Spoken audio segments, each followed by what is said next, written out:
Welcome back to Carnivore Conquest. I'm Coach Shannon. Let's dive into the animal-based diet together and learn and improve our foundation for transformation. So I'm holding up the number 3 here because I was completely wrong. It's only been 2 weeks. This is literally the 2-week check-in. So it is video. It is now Friday, the 7th, June 7th. I know you guys will be seeing this much later, but I did the measurements and I did my call this body scan or visual representation, I guess.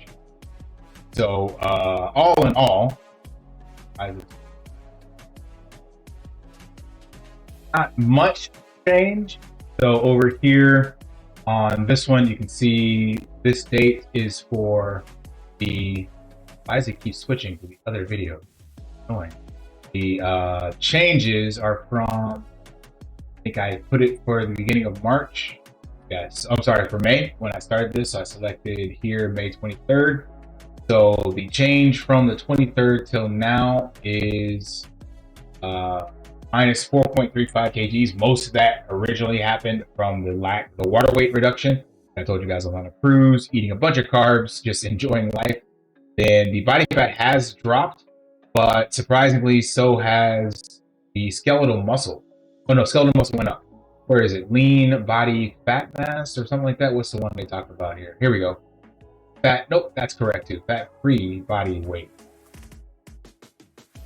Yeah, actually that's the one I want to look at. So this is dropped down, which fat-free body weight would be like the muscle, the bone, and things of that nature.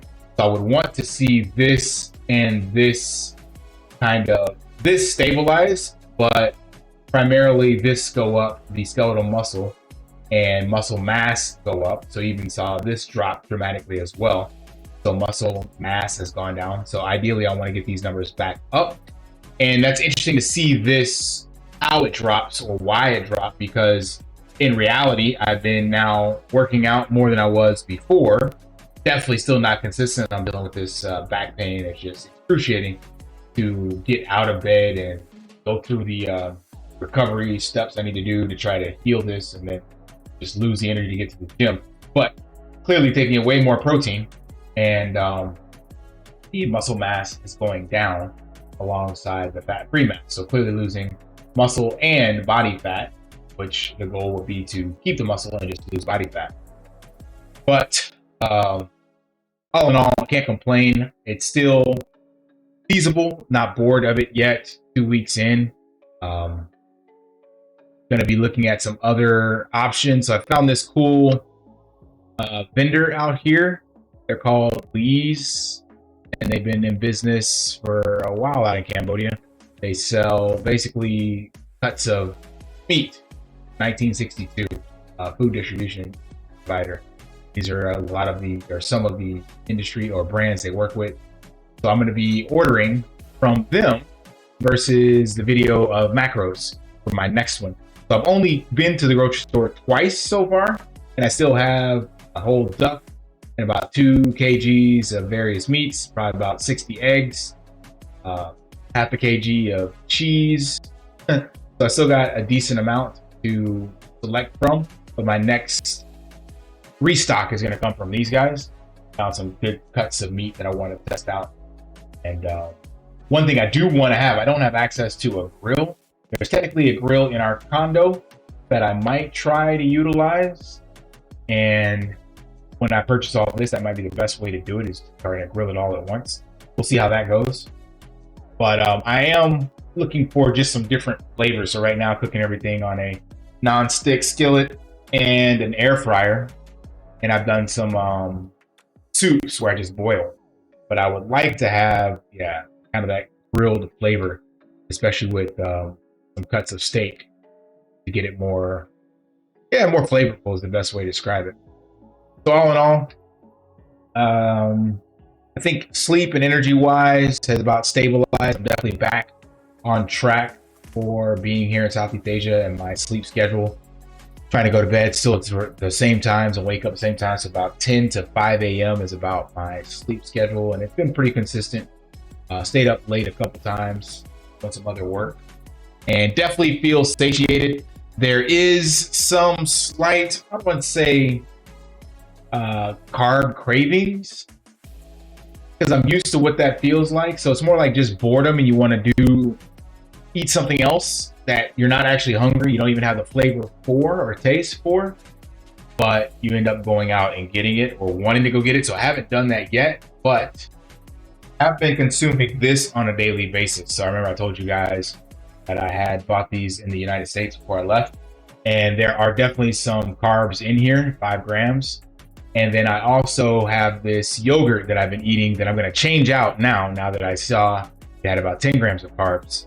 So on a typical day, outside of whatever carbs might be found in the cheese and in the meat, I was probably having 25 to 30 grams from the yogurt and the superfood greens.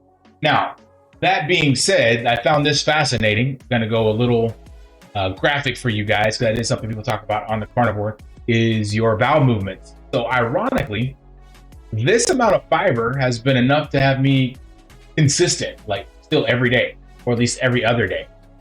And I know, listening from other carnivore vloggers, that was an issue for a lot of people. Like they could go in a whole week or 2 weeks, especially in the beginning.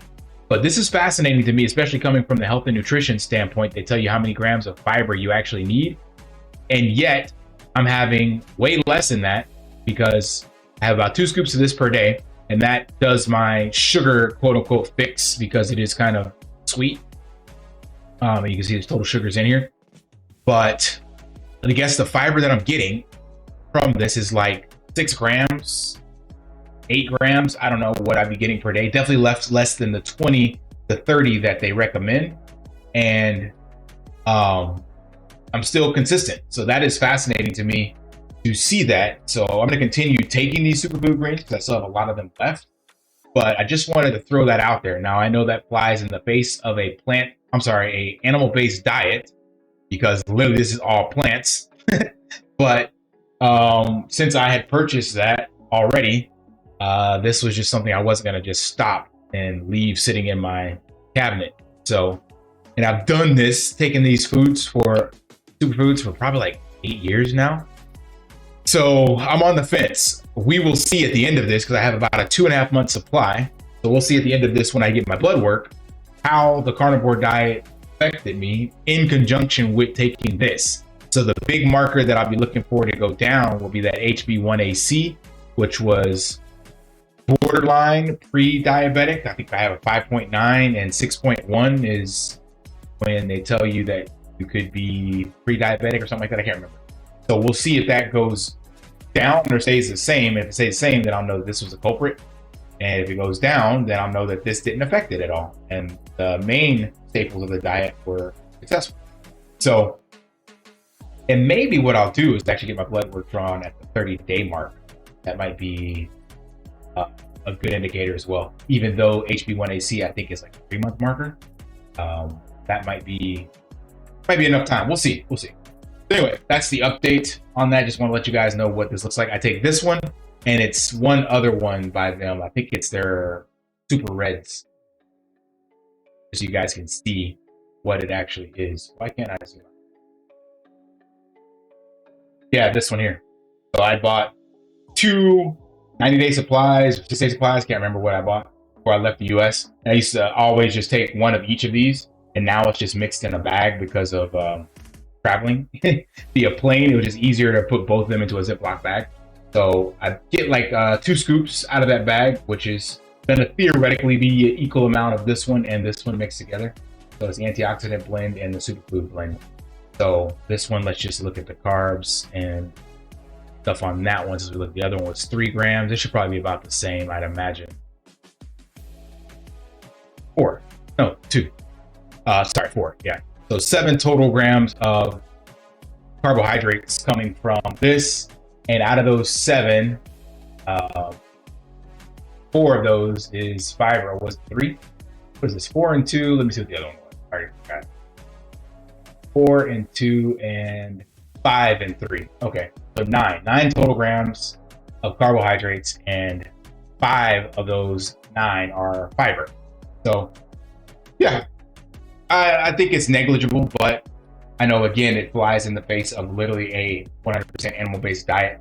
But if we were to base my calories, so this is 30 calories, that one is another 30, I believe. So my total calorie intake, 25, 55 calories. Let's do the math here. 2,700 divided by 5. Oops, 55 divided by 2,700. 2,700 is about the average calories I take. So 2% of my daily diet calories is coming from non-animal-based products. So I think that's negligible. Me personally. Let me know what you guys think, and if you've tried something like this. And it's curious. We'll see. Find out together, I guess, how this goes. And actually, here it is, right here. Some of it's still left in. All right, smash that H. I'm sorry. That's my outtake for another video. Lift daily and achieve your impossible. See ya.